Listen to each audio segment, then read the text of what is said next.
주님의 팔에, 주님의 팔에, 그 팔에 안기세.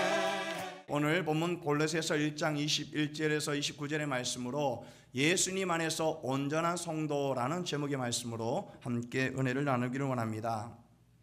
오스게니스의 저항이라는 책이 있습니다. 요즘 제가 계속 읽고 있는 책 중에 하나인데요, 이 책의 원 제목은 뭐냐면 불가능한 사람들이라는 겁니다. Impossible people이라는 거예요.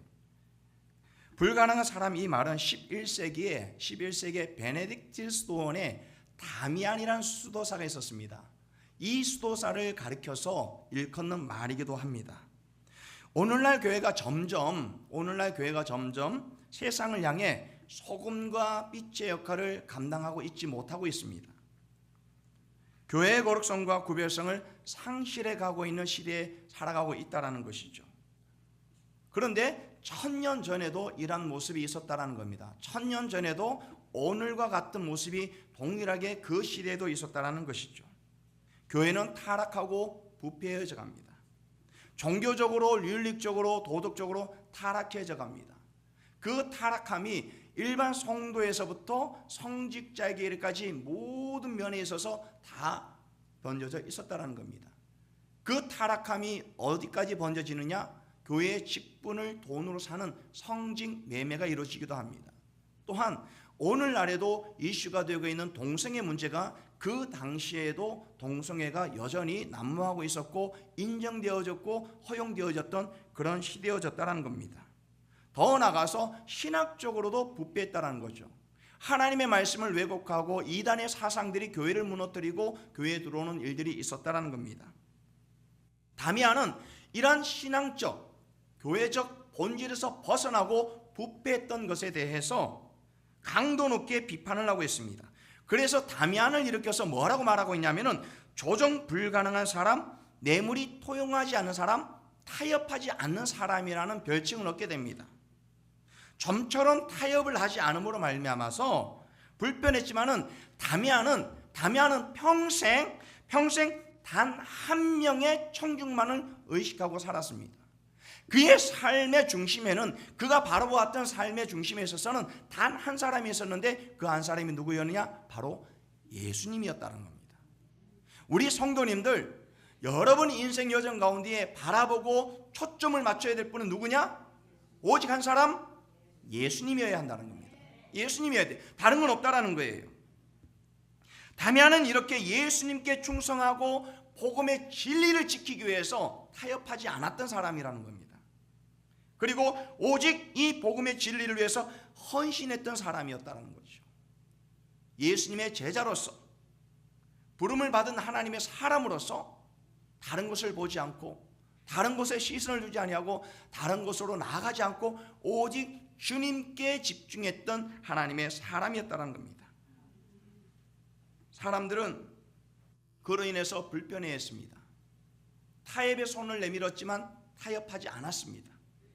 오직 다미안은 예수님께 신실했고 예수님께 충성했고 예수님만 바라보며 달려갔던, 외로운 길을 걸어갔던, 십자가의 길을 걸어갔던 사람이었다는 겁니다. 그러기에 그의 믿음은 강철같이 강한 믿음을 가졌던 사람이라는 거죠. 오늘날 한번 보십시오. 좋은 것이 뭐라고요? 좋은 겁니다. 좋은 것이 좋은 거예요. 서로 마음 상하지 않고, 괜히 관계가 깨지기 싫으니까, 불편하니까 싫으면 싫다 말을 해야 되는데, 아니면 아니라고 말을 해야 되는데 잘 그렇게 말 못하잖아요. 제가 보니까 예수와 노가 분명한 시대에 살아가야 됨에도 불구하고 그레이, 회색지대에 살아가고 있어요. 왜냐하면 예스 노를 분명하게 했다고는 저 사람을 다시금 내가 볼 수 없으니까. 그런 관계가 깨어지기 싫어서 차마 노라가 말하면 아니 그냥 뭐 그럴 수도 있겠지 뭐, 그런 것 같기도 하고 안 그런 것 같기도 하고 불명명하는 거예요. 이런 시대에 살다 보니까 신앙도 그렇게 되어져 가버리는 거예요. 좋은 것이 좋은 것이 아니고 아닌 것은 아니라고 말할 수 있는 분명한 신앙을 가지고 있어야 된다는 겁니다. 우리 모든 성도님들 타협하거나 세상의 풍요가 들어왔을 때 손을 잡는 일은 이제는 없어야 된다는 거예요. 분명하게 달려가셔야 된다는 겁니다. 우리는 오직 한 명, 한 분, 누구에게? 예수님께만 집중하는 우리 모든 성도님 되시기를 주님의 이름으로 축원드립니다. 세상 사람들과 다르게 살도록 우리는 부름을 받았죠. 그래서 우리를 뭐라고 얘기합니까? 그리스도인, 또 뭐라고 얘기합니까? 성도라고 얘기하죠. 거룩한 길을 걸어가는 사람들이에요. 여러분들은 세상의 길로 가는 사람이 아니라, 세상을 쫓아가는 사람이 아니라 십자가의 길을 걷는 하나님의 거룩한 성도인 줄로 믿습니다. 그럼 그 길로만 걸어가셔야죠. 오직 하나님 앞에서 하나님만을 섬기며 주님의 십자가의 길을 걸어감으로써 세상에 지지 않는, 세상에 흔들리지 않는 하나님의 백성들이 되시기를 주님의 이름으로 축원드립니다. 그래서 오스게니스의 이 저항이라는 책에는 이런 글이 있습니다. 그리스도인들은 세상에 있되 세상에 속하지 말라라는 부르심을 받았다라는 거예요. 여러분, 세상을 외면하고 살아갈 수 있습니까? 예수님을 안 믿는 사람들과 관계를 절연하고 여러분 살아갈 수 있습니까? 대부분 비즈니스 하는 사람들이 예수님을 안 믿는 사람들하고 비즈니스 관계를 맺잖아요. 직장 생활을 한번 해보세요. 거의 대부분 예수님을 안 믿는 사람들이 더 많다라는 거예요. 그러면 그런 가운데 속에서 얼마나 많은 갈등과 얼마나 많은 어려움과 얼마나 많은 신앙적인 내적 갈등이 있냐라는 거예요. 그럼에도 불구하고 하나님의 사람은 하나님의 사람답게 살아가야 한다는 거예요. 분명하게 여러분 가치관을 정하고 다르게 사셔야 돼요. 처음에는 힘들지 모르겠지만 시간이 지나면 저 사람은 하나님의 사람이야. 그러니까 나중에는 권했던 것을 다 돌이키게 됩니다. 앞으로 우리는 어쩜 더 많은 신앙적인 도전을 받게 될지도 몰라요. 더 큰 신앙의 환난을 겪게 될지도 모릅니다. 더 혼란스러운 신앙의 갈등을 경험하게 될지도 몰라요. 그것을 이겨내기 위해서는 대적 마귀가 우는 사자와 같이 여러분들 삼키려고 할 때 어떻게 하셔야 됩니까? 거기에 그냥 삼킴을 당하고 넘어지시겠습니까? 아니요. 그럴 때일수록 더 믿음을 굳건하게 지켜나가셔야 한다는 거예요. 베드로전서 5장 8절에서 9절 말씀 우리 다 같이 한번 읽어보겠습니다. 정말 여러분 말씀을 읽을 때 그냥 읽지 마세요. 이 말씀이 나에게 부어진 하나님의 권능의 말씀이요 능력의 말씀이라고 받아들이고 가셔야 돼요. 근신하라 깨어라 너희 대적 마귀가 우는 사자같이 두루다니며 삼킬 자를 찾나니 너희는 믿음을 굳건하게 하며 그를 대적하라. 이는 세상에 있는 너희 형제들도 동일한 고난을 당하는 줄을 알미라. 뭐라고 말씀하고 있습니까? 뭐를 하라고요? 너희는 믿음을 어떻게 하라고요? 굳건하게 하며 그를 뭐 하라고요? 대적하라는 거예요. 왜 여러분 그냥 의기소침해가지고 이러지도 못하고 저러지도 못하고 벌벌벌 기냐라는 거예요. 당당하게 하셔야죠. 맨날 여러분 세상에 그냥 휘둘려 사시겠습니까? 하나님의 사람이며 하나님의 백성이며 그 세상을 당하여 대적할 수 있고 선포할 수 있고 하나님의 그 사랑을 외칠 수 있어야죠. 달려드는 세상을 이겨내기 위해서는 어떠한 대가가 우리에게 주어진다 할지라도 그것을 우리는 어떻게 해요? 받아야만 돼요. 어려움에 맞서 복음을 신뢰해야 되고 복음에 순종해야 되고 이 복음을 전하는 삶의 자리로 나가야 된다는 겁니다. 급변하는 세상의 변화와 현대 세계에서 교회에게 주어진 최대 도전과 과제는 우리가 주님의 증인으로서 복음을 전하는 삶의 자리로 나아가야 된다는 겁니다. 복음으로 증인의 삶을 살아가기 위해서는 예수님 안에서 어디 안에서요? 예수님 안에서 온전한 성도의 삶을 살아가야 돼요. 여러분 성도의 삶을 사는 것 어디 안에서만 가능할까요? 예수님 안에 있을 때만 가능한 거예요. 예수님 밖에서는 절대 그런 삶을 살아갈 수 없어요. 예수님 안에서 온전한 성도의 삶을 살아갈 때 세상이 감당할 수 없는, 세상이 흔들 수 없는 불가능한 사람들이 바로 누구냐? 바로 우리 성도님들이라는 거예요. 더 이상 세상이 여러분들 흔들 수 없어요. 세상이 여러분들을 넘어뜨리게 할 수 없다라는 거예요. 그러려면 우리는 어떻게 해야 될까요? 이런 불가능한 교회와 성도가 되기 위해서, 예수님 안에서 온전한 성도의 삶을 살아가기 위해선 그냥 되어지는 것이 아니라 우리는 어떻게 해야만 할까요? 첫 번째는 복음의 터 위에 세워진 성도의 삶이 되어져야 합니다. 아멘. 어디에 세워진? 복음의 터 위에 세워진 성도의 삶이 되어져야 돼요. 시카고 다운타운을 가게 되면은 건물이 진짜 많습니다. 시카고 다운타운을 가게 되면 정말 높은 빌딩이 있어요. 제가 저걸 어디서 찍었냐면 윌리스타워에서 찍었습니다. 윌리스타워에서의 건물이 너무 아름다운 거예요. 근데 제가 다운타운을 가끔씩 나갈 때마다 항상 관심 있게 보는 건물이 하나 있습니다. 그 건물은 여느 건물과 다 달라요. 다른 건물들은 이 밑에가 넓은데 이 건물은 밑이 좀 다릅니다. 어떠하냐? 그 건물이 보면은 왼쪽에 있는 건물이에요. 근데 가만히 한번 보세요. 뭔가 좀 다름이 있죠? 밑에 기초가 어떠합니까? 좁아요. 오른쪽에 사진을 보게 되면 어떻게 되냐면 보통 기초가 이렇게 넓어져서 올라가면 올라가서 어떻게 됩니까? 좁아져야 되는데 이 건물은 밑에가 이렇게 되어 있어요. 역삼각형으로 되어 있어 이렇게 쭉 올라갑니다. 제가 저 건물을 바라보면서 미시간이 바람이 세잖아요. 바람 불면 저 건물 넘어지지 않을까? 그런 염려가 있는 거예요. 보기만 해도 불안하잖아요. 근데 제가 저 건물을 가만히 보면서 어떤 생각이 드냐? 저 건물이 바람에 넘어지지 않고 저렇게 밑이 얇음에도 불구하고 설 수 있었던 건 뭐냐면은 그 건물을 받치고 있는 기초가 튼튼하기 때문에 그래요. 기초가 튼튼하기 때문에. 기초가 튼튼하니까 저 건물 중심이 그 건물을 받들고 있는 거예요. 근데 여러분 가보시면 알겠지만은 저 건물 주위로 뭐가 있냐면 강이 있습니다. 미시간 호수가 있어요. 그러니까 물을 다 막아서 그 기초를 튼튼하기 위해서 얼마나 많은 노력을 해야 되고 얼마나 정밀한 계산을 해야 되냐라는 거예요. 건물의 중심을 잡고 있는 이 기초가 튼튼하기 때문에 저 건물이 저렇게 설 수 있는 거죠.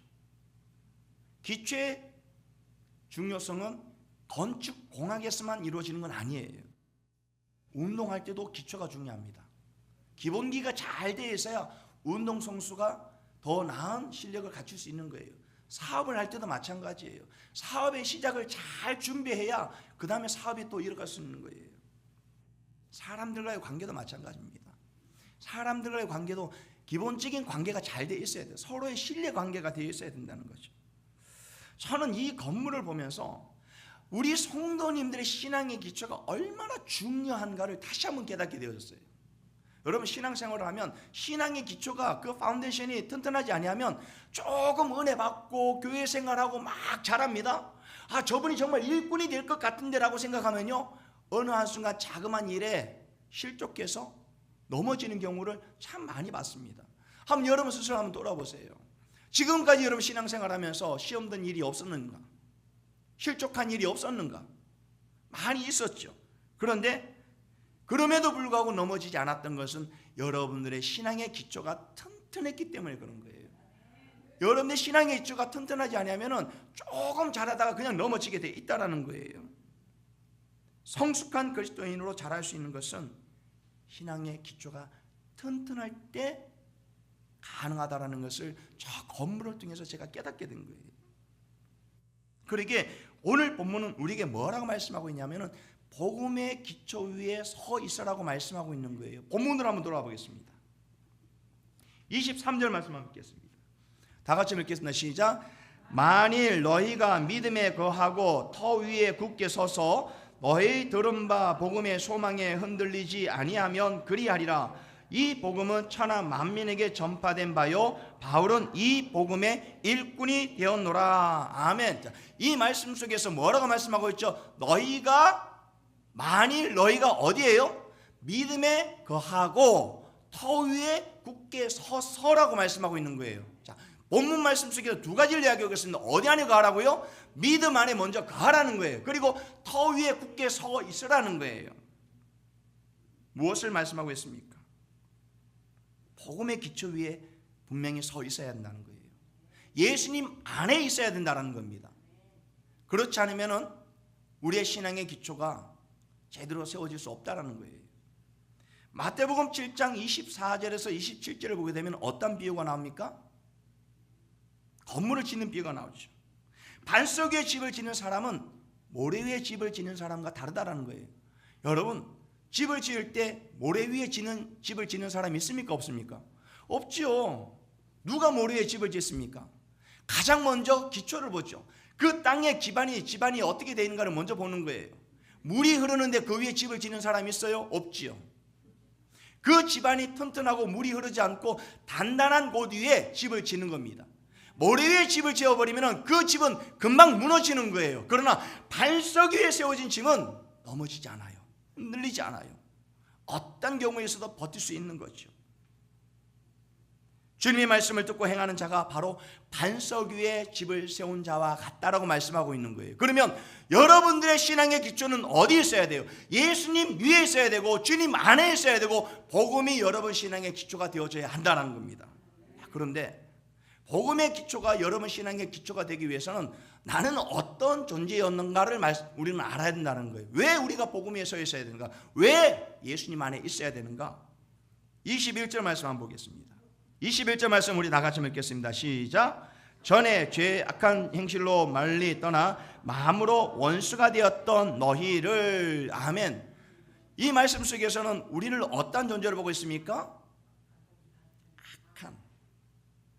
악한 행실로 하나님으로부터 멀어진, 하나님으로부터 분리된, 다시 말해서 하나님과 원수가 되었던 죄인의 자리에 있었다라는 거예요. 우리는 그러한 죄인이었다라는 겁니다. 여러분 다 죄인이십니까? 목사님 저는 죄인이 아닌 것 같은데요. 이미 그러한 생각을 갖는 것 자체가 죄성이 있다라는 거예요. 아무도 나는 죄인이 아닙니다라고 말할 수 있는 분이 있습니까? 자신 있게 목사님 저는 죄인이 아닙니다라고 하시는 분 저만 손 들었나요? 우리는 다 죄인이라는 거예요. 이건 성경이 말씀하고 있는 거예요. 그러한 우리를 위해서 골로새서 1장 22절은 이렇게 말씀하고 있습니다. 다 같이 읽겠습니다. 시작. 이제는 그의 육체의 죽음으로 말미암아 화목하게 하사 너희를 거룩하고 흠없고 책망할 것이 없는 자로 그 앞에 세우고자 하셨으니. 아멘. 죄인된 나를 위해서 예수님께서 십자가에 못 박혀 죽으심으로 말미암아 우리의 죄를 사하여 주시고 원수되었던 그 관계에서 하나님과 어떤 관계요? 화목한 관계로 만들어 주셨다라는 거예요. 누구 때문에? 예수님 때문에. 예수님이 나를 위하여 십자가에 못 박혀 죽으시고 예수님으로 말미암아 하나님과 원수되었던 이 관계를 화목하게 하여 주심으로 말미암아 하나님 보시기에 거룩하고 흠이 없는 자로 세우고자 하셨다라는 거예요. 이것이 바로 복음의 기초라는 겁니다. 예수 그리스도께서 대속의 십자가를 지심으로 하나님과 우리 사이의 단절된 관계를 회복시켜 주셨습니다. 회복시킨 것으로 끝난 것이 아니라 영원한 생명을 상급으로 우리에게 부어주셨다는 거예요. 아멘이십니까? 영원한 상급, 영원한 생명을 하나님께서 우리에게 선물로 부어주셨다는 거죠. 이런 복음의 능력이 우리 삶 가운데 속에서 나타나야 되고 이런 권능이 우리 삶 가운데 나타나져야 한다는 것이죠. 반석에 선 믿음은 우리가 그리스도 안에 있고 내 안에 그리스도께서 살아 역사하는 삶이라는 겁니다. 그래서 복음의 핵심은 뭡니까? 복음의 핵심은 예수 그리스도입니다. 여러분 안에 예수 그리스도가 있습니까? 예수님이 여러분의 주인이십니까? 예수님이 여러분의 구원자가 되십니까? 예수님이 여러분들 위해 십자가에 못 박혀 죽으신 것을 믿으십니까? 그 믿음의 고백으로 나아갈 때, 그 믿음의 고백이 여러분 신앙의 기초가 될 때에 그 위에 서 있을 때 여러분의 신앙이 흔들림 없이 자라갈 수 있는 거예요. 그렇다면 예수님을 나의 주인으로 인정하고 그의 다스림과 그의 통치에 우리는 순종을 하며 나가야 된다는 겁니다. 예수님께서 이 땅에 인간의 몸을 입고 오셨을 때에 하나님의 말씀에 뭐 하셨죠? 순종하셨습니다. 하나님의 다스림에 순종했다라는 거예요. 예수님께서 이 땅에 오셔서 공생의 기간 동안 하나님의 나라를 선포하셨습니다. 하나님의 나라는 하나님의 통치하심을 받아들이는 백성들이 있는 곳이라는 거죠. 예수님께서 하나님의 통치, 하나님의 다스림을 받고 끝까지 십자가를 지셨다면 오늘 우리에게 하나님의 나라는 우리 가운데 이루어졌을까요? 안 이루어졌을까요? 하나님의 나라는 우리 안에 이루어진 거예요. 왜? 예수님께서 하나님의 말씀에 순종하셔서 하나님의 나라를 선포했던 것처럼 우리 또한 예수님이 걸으신 그 십자가를 지고 주님이 걸으신 그 길을 걷고 하나님의 통치하심과 하나님의 다스리심을 받아들이며 나아갔기 때문에 그렇다는 겁니다. 사랑하는 우리 모든 성도님들, 오늘 우리는 하나님의 이 말씀과 그 명령에 순종을 하며 한 걸음 한 걸음 나아가야 된다는 겁니다. 그래서 마태복음 16장 18절 말씀 다 같이 읽겠습니다. 시작. 또 내가 내게 이르노니 너는 베드로라. 내가 이 반석 위에 내 교회를 세우리니 음부의 권세가 이기지 못하리라. 아멘. 여기서 말하는 반석은 누구입니까? 예수님이죠. 복음이에요. 교회는 이 복음 위에 세워진 겁니다. 여러분들 신앙도 마찬가지예요. 예수님의 그 십자가 위에 세워진 거예요. 여러분들 신앙의 기초가 예수님 아니고 복음이 아니고서는 절대 세워질 수 없는 거예요. 그렇기 때문에 그 위에 서 있으면 음부의 권세가 뭐 한다고요? 이기지 못한다라는 거예요. 두려워하지 마십시오. 염려하지 마십시오. 교회는 복음의 터 위에 서져 있습니다. 우리 성도님들의 신앙은 복음의 터 위에 서 있는 것입니다. 이 복음의 기초가 튼튼할 때 하나님이 원하시는 교회, 하나님이 기뻐하시는 성도의 삶을 살아갈 수 있다는 것입니다. 바라고 소망하기는 우리 모든 성도님들이 이 복음의 터 위에 서서 믿음을 굳건하게 지켜 하나님의 나라와 하나님의 영광을 위하여 이 한 주간도 더욱 힘차게 달려나가시기를 주님의 이름으로 축원드립니다.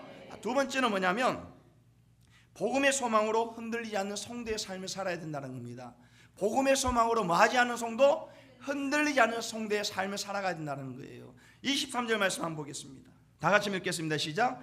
만일 너희가 믿음에 거하고 터 위에 굳게 서서 너희 들은 바 복음의 소망에서 흔들리지 아니하면 그리하리라. 이 복음은 천하 만민에게 전파된 바요 나 바울은 이 복음의 일꾼이 되었노라. 아멘. 자, 공동번역 성경에는 이것을 어떻게 다시 해석을 하고 있냐면 이렇게 말씀하고 있습니다. 물론 여러분은 튼튼한 믿음의 기초 위에 굳건히 서서 여러분이 이미 받아들인 복음의 희망을 저버리지 말고 신앙생활을 계속해야 합니다. 그 복음은 하늘 아래 모든 사람에게 전파되었고 나 바울로는 그 소식을 전하는 일꾼입니다. 아멘.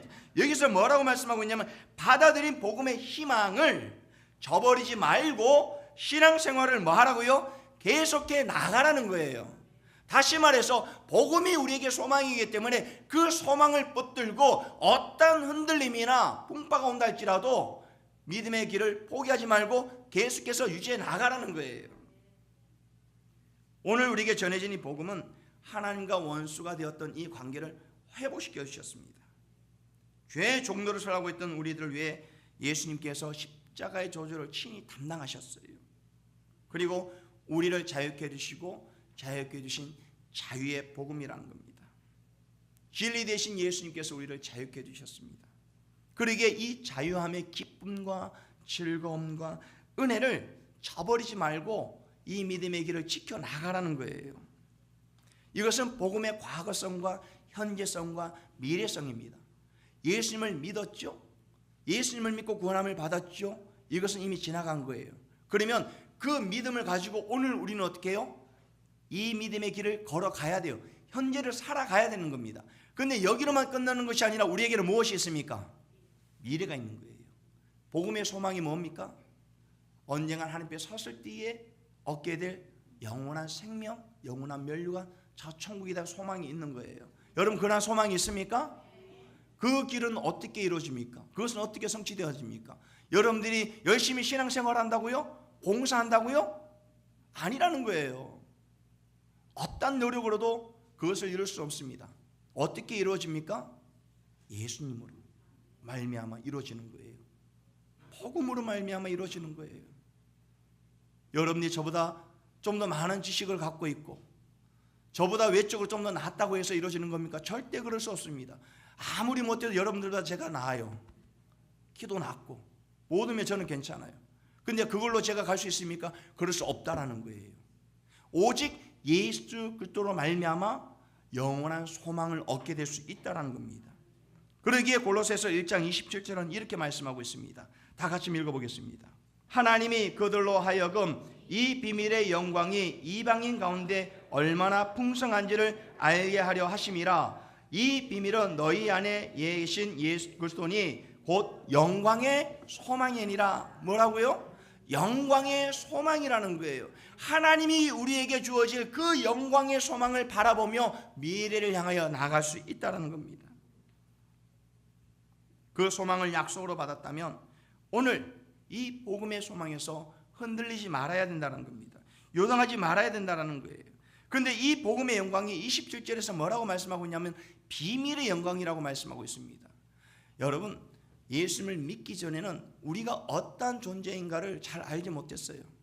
죄를 지어도 하나님의 말씀을 떠나가 있어도 그것이 얼마나 심각한 모습을 갖고 있는가를 몰랐던 거예요. 이 비밀이 우리에게 드러난 겁니다. 복음의 비밀이 열려진 거죠. 예수님을 믿고 나니까 얼마나 내가 큰 죄를 범했는지, 하나님의 관계가 얼마나 멀리져 있었는지, 예수님이 아니고서는 이 관계를 회복할 수 없다는 것을 깨닫게 되고 나아갈 수 있는 겁니다. 이 비밀의 영광이 열려짐으로써 죄의 심각성을 깨닫게 되고 예수님으로 말미암아 십자가의 그 놀라운 은혜를 깨닫고 나아갈 수 있는 것, 그 은혜를 우리가 누리며 나아갈 수 있는 것. 그럼에도 불구하고 그 은혜가 우리에게 주어졌음에도 불구하고 여전히 우리에겐 이 세상이 가만두지 않는다라는 거예요. 믿음의 길을 걸어가면 걸어갈수록 더 큰 시련과 유혹과 힘듦이 다가옵니다. 때론 사람들과의 관계를 소원하게 함으로 말미암아서 요동하게 만드는 거죠. 제가 전도사 시절에 목사님과 차를 마시면서 대화를 나눈 적이 있습니다. 목사님께서 말씀을 하시면서 이 목회를 하다 보면 참 다양한 성도를 만난다고 합니다. 이 목사님께서는 이제 리타이어를 하셨어요. 한 교회를 개척을 하셔가지고 한 교회를 개척하셔서 40년을 목회하신 목사님이셔요. 70이 넘으셨죠. 목사님께서 목회를 기쁘게 하고 또 행복하게 하고 또 즐겁게 해주는 성도들이 대부분이기 때문에 목회에 보람을 갖는다고 합니다.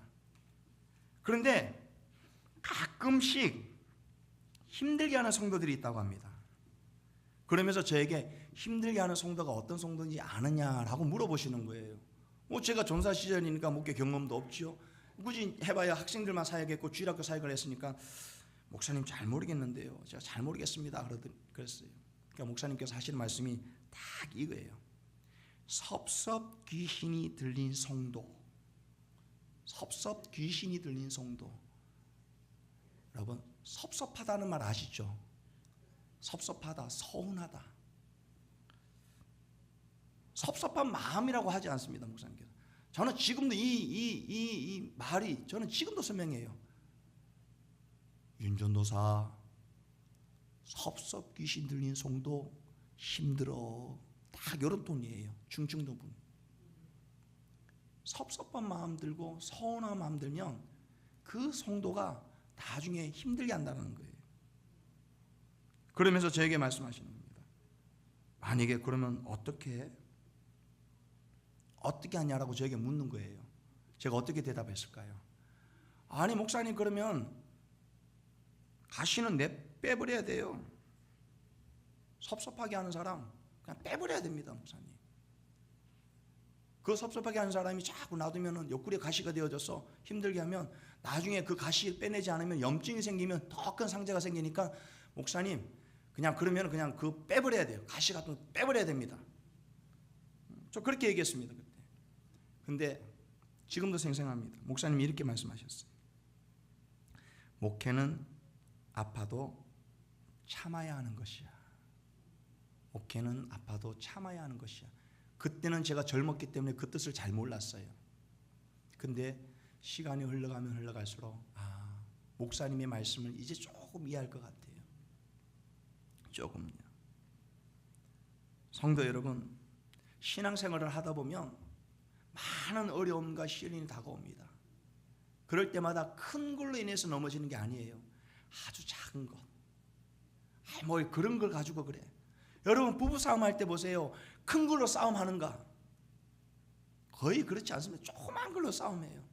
사람들과 관계에서 섭섭한 마음 언제 드냐? 큰 걸로 들지 않습니다. 작은 걸로 뭘 그런 것 가지고 하느냐, 뭘 그런 것 가지고 그러냐고, 이게 얼마나 큰 건냐면 오히려 더 화를 내는 경우가 얼마나 많이 있는지요. 그런 경우가 있다라는 거예요. 이런 일들이 신앙생활하면서 계속 밀려온다는 겁니다. 계속 밀려온다. 복음의 삶을 살려고 할 때 이런 섭섭한 마음, 서운한 마음이 들게 하는 일들이 우리에게 쓰나미처럼 밀려와요. 쓰나미처럼. 그럼에도 불구하고 신앙을 저버리지 말고 더욱 굳건하게 이 믿음을 지켜나가라고 말씀하고 있습니다. 그리고 이 믿음을 지켜나감으로 말미암아서 이 복음을 만민에게 전파하며 나가라는 거예요. 오늘 본문 속에서 보게 되면 만민이라는 뜻은 온 모든 피조물에게 하는 거예요. 다시 말해서 복음을 받아들이지 못하고 복음 안에 있지 아니하고 예수님 안에 있지 아니하는 모든 사람들에게 이 복음이 전파되어질 수 있도록 흔들림 없이 이 믿음의 길을 굳건히 지켜나라고 말씀하고 있는 것입니다. 마가복음 16장 15절 말씀 한번 보겠습니다. 다 같이 읽겠습니다. 시작. 또 이르시되 너희는 온 천하에 다니며 만민에게 복음을 전파하라. 그리고 마태복음 24장 14절 말씀에는 다 같이 읽겠습니다. 시작. 이 천국 복음이 모든 민족에게 증언되기 위하여 온 세상에 전파되리니 그제야 끝이 오리라. 사도 바울은 이 복음을 전함에 있어서, 이 복음을 전하는 일에 있어서 수많은 어려움과 환난과 핍박이 와도 멈추지 않았다는 겁니다. 그는 고난과 괴로움을 오히려 기뻐한다고 고백을 하고 있습니다. 왜냐하면 예수 그리스도께서 그렇게 고난을 참으셨기 때문에 그래요. 예수님께서 나를 참으셨다라면 우리 또한 이 복음을 전하는 일에 닥치는 그 환난과 고난을 참으며 나가야 되는 것이죠. 나를 위해 십자가를 신 예수님의 그 십자가의 흔적을 남겼던 바울은 복음을 전함으로 인해서 받는 핍박과 죽음의 위협을 감당하며 나갔다는 겁니다. 이것을 자신의 육체에 채웠다라고 말씀하고 있는 거예요. 교회를 위해서라면 받아야 할 이 고난과 핍박을 피하지 않고, 그것이 교회를 위한, 교회를 통해서 나타나는 주님의 고난이라면 그것을 기쁨으로 받아들이고 어떠한 환난과 시련과 유혹이 온다 할지라도 흔들림 없이 이 복음의 사명을 감당하며 나가는 겁니다. 그 감당함을 어떻게 사도 바울은 마지막으로 고백하고 있는가? 세 번째는 복음의 일꾼으로 쓰임받는 성도의 삶을 살아감으로써 하나님의 영광을 위해 걸어가고 있다는 겁니다. 어떤 일꾼이요? 복음의 일꾼으로 쓰임받는 성도의 삶이라는 거예요. 우리 성도님들 정말 복음의 일꾼으로 쓰임받기를 주님의 이름으로 축원드립니다. 자, 본문 23절 한번 다시 한번 돌아가 보겠습니다. 만일 너희가 믿음에 거하고 터 위에 굳게 서서 너희 들은 바 복음의 소망에서 흔들리지 아니하면 그리하리라. 이 복음은 천하 만민에게 전파된 바요 나 바울은 이 복음의 일꾼이 되었노라. 아멘. 무엇이 되었다고요? 복음의 일꾼이 되었다라는 겁니다. 자신을 어떻게 소개하고 있습니까? 나는 복음의 일꾼이라는 거예요. 이것은 오늘 우리가 가져야 할 정체성과 같은 겁니다. 우리는 어떠한 존재인가? 어떠한 정체성을 갖고 있는가? 우리는 복음을 전해야 될 일꾼의 정체성을 갖고 있어야 되고 그것을 위해서 우리는 살아가야 한다는 겁니다. 복음을 위해 존재하고 복음을 전하는 메신저가 되고 바울은 그 삶의 모든 영역에 있어서 이 한 가지만을 생각하고 달려나갔다는 거예요. 복음의 소망에 흔들리지 아니하고 이 복음이 천하 만민에게 전파될 그날까지 멈추지 않고 이 사명을 감당하며 나갔다는 겁니다. 사도 바울의 그 사도상은 사람에 의한 것이 아니에요. 하나님으로부터 받은 거죠. 그렇기 때문에 그가 전하는 이 복음은 능력이 있고 권세가 있고 사람의 말로 하지 않았습니다. 복음의 능력이 있고 그 능력 안에 생명이 있고 권세가 있다는 거예요. 골로새서 1장 28절에서 29절 한번 보겠습니다. 다 같이 읽겠습니다. 시작. 우리가 그를 전파하여 각 사람을 권하고 모든 지혜로 각 사람을 가르침은 각 사람을 그리스도 안에서 완전한 자로 세우려 함이니 이를 위하여 나도 내 속에서 능력으로 역사하시는 이의 역사를 따라 힘을 다하여 수고하노라. 아멘. 보세요. 힘을 다하여 뭐 하였다고요? 수고했다라고 말씀하고 있습니다. 왜요? 복음을 전하고 그 복음을 듣는 사람들이 그리스도 안에서 온전한 자로 완전한 자로 세워지기 위해서 세워질 때까지 힘을 다하여 수고했다는 겁니다. 사도 바울은 아시아를 다니면서 가는 곳곳마다 교회를 세웠어요.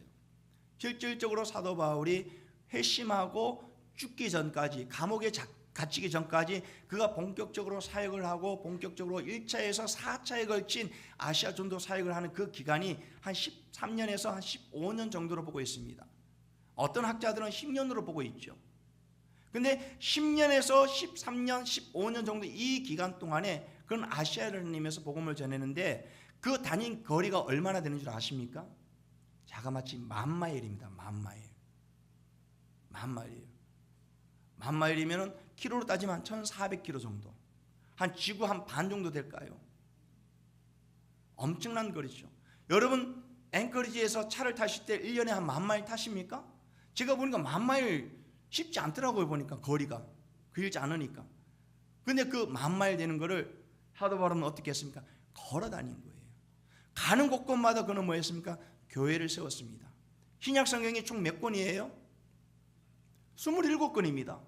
27권인데 그 중에서 바울이 쓴 서신은 몇 권이냐면 13권이에요. 13권. 엄청난 양의 서신서를 썼지요.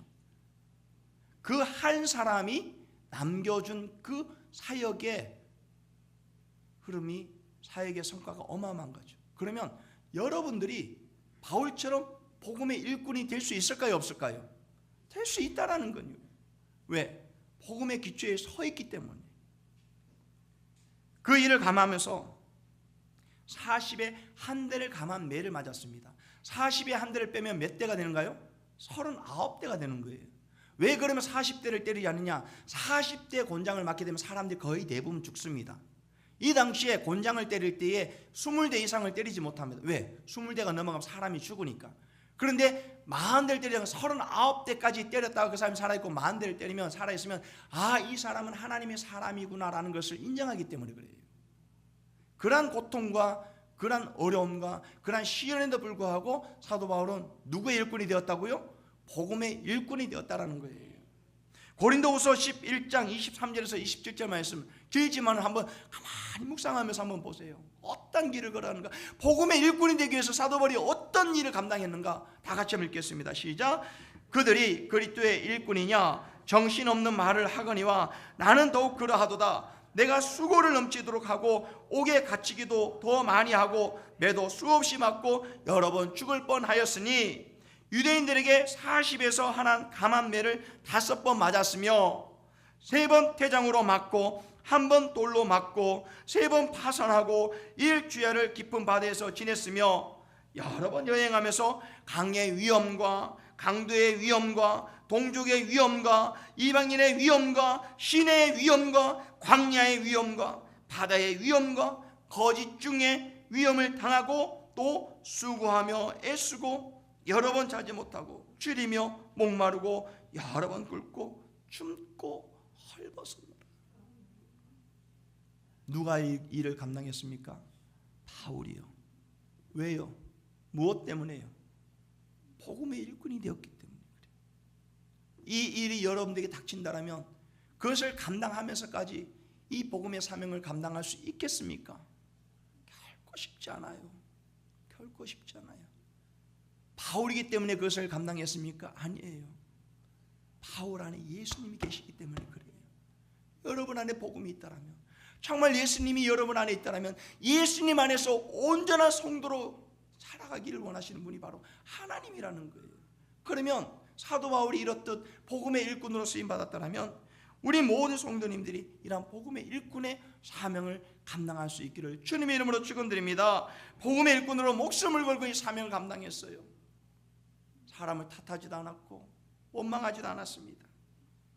예수님이 우리를 구원하기 위해 목숨을 그렇게 내어주셨기 때문에 그 목적을 위해서 사도 바울은 그 사명을 감당했는 거예요. 이를 위해서 사도 바울은 복음을 전하고 각 사람을 권하고 가르치는 일을 열심히 했다라는 거예요. 이를 위하여 그는 힘을 다하여 수고한다고 합니다. 주의 복음을 듣고 돌아온 한 영혼 한 영혼을 그냥 내버려 두는 것이 아니라 어떻게 해서든지 정말 주님 보시기 온전한 성도의 삶의 모습으로 자라도록 하기 위해서 끊임없이 힘을 다해서 수고했다는 거예요. 하나님은 오늘 살아가는 모든 그리스도인들에게 예수님 안에서 온전한 성도의 삶을 살아가기를 소망하고 있습니다. 복음의 터 위에 든든히 서 나가기를 소망하고 있습니다. 어떤 시련이 오더라도 복음 안에서 복음으로 말미암아 흔들림 없이 굳건하게 날려가기를 소망하고 있습니다. 무엇보다 복음의 일꾼으로 이 사명을 감당하기를 주님은 원하고 있다는 겁니다. 그러기에 세상이 감당할 수 없는 불가능한 사람들이 누구냐? 바로 우리 성도님들이 되시기를 주님의 이름으로 축원드립니다. 지난날의 내 신앙적 관습에서 벗어나서 다시 말씀으로 돌아가 우리 자신을 새롭게 하고 하나님 앞에 힘껏 달려나가야 합니다. 세월이 흘러도 교회가 지켜야 할 것은 생명을 살려내는 것입니다. 교회는 흐르는 물이 되어야 합니다.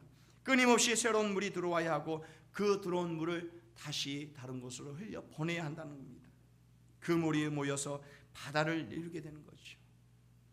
강물은 바다를 절대 포기하지 않습니다. 계속해서 흘러가죠. 그 강물이 모여서 바다를 이루게 되는 거죠. 이 물줄기가 모여서 바다를 이룬다면 더 많은 생명들이 그 안에서 논일 수 있다는 겁니다. 이 한 주간 우리 성도님들이 복음의 일꾼으로 믿음의 터 위에 서 있기를 주님의 이름으로 축원드립니다. 이 한 주간도 복음의 소망을 굳건히 붙잡고 앵커리 지역을 넘어서 정말 하나님의 나라와 하나님의 영광을 위하여 주님 오실 그날까지 이 복음의 사명을 다함으로 말미암아 하나님의 기뻐하심을 하나님의 영광을 위해서 힘차게 달려나가는 우리 모든 성도 되시기를 주님의 이름으로 축원드립니다.